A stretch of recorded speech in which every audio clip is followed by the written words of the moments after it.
Assalamualaikum warahmatullahi wabarakatuh. Perkenalkan, nama saya Dita Rama Putri dengan NIM A28226989 dari teori 4. Di sini saya akan sedikit menjelaskan tentang atma.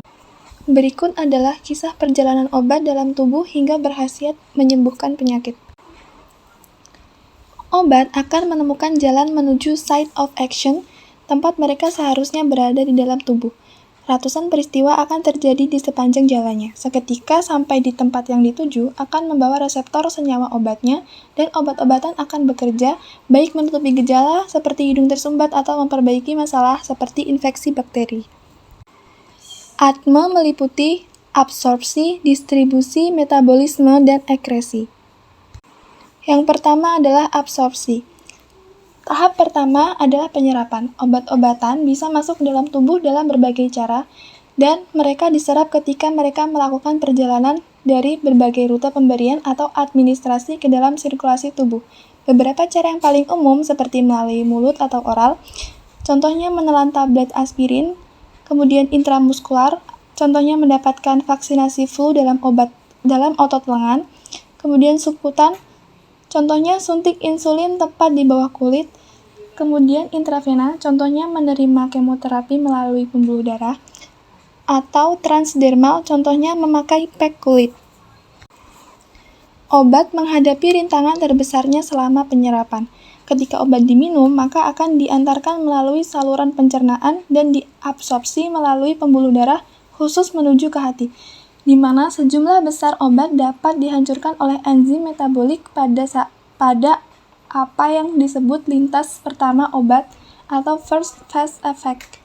Rute lain dari pemberian obat yang melewati hati dan memasuki aliran darah secara langsung atau melalui kulit atau paru-paru. Yang kedua adalah distribusi.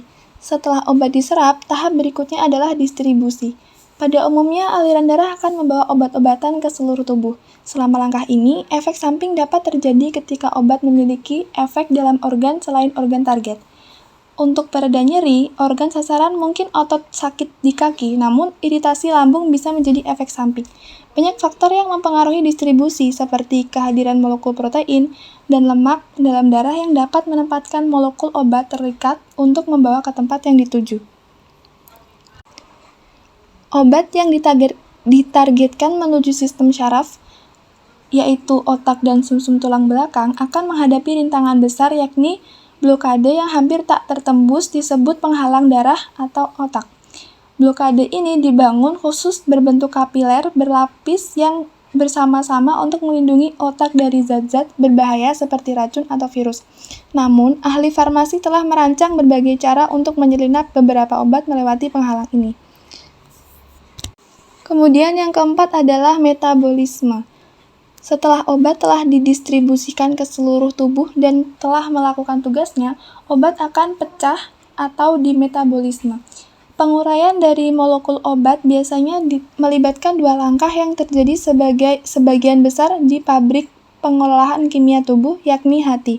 Hati adalah organ penting yang bekerja terus-menerus. Semua yang memasuki aliran darah, baik itu melalui jalur oral, injeksi, inhalasi, kulit, atau yang diproduksi oleh tubuh secara alami, akan dimetabolisme di hati.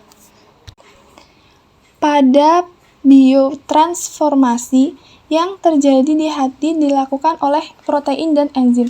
Setiap satu sel manusia memiliki berbagai enzim yang diambil dari ratusan ribu reseptor.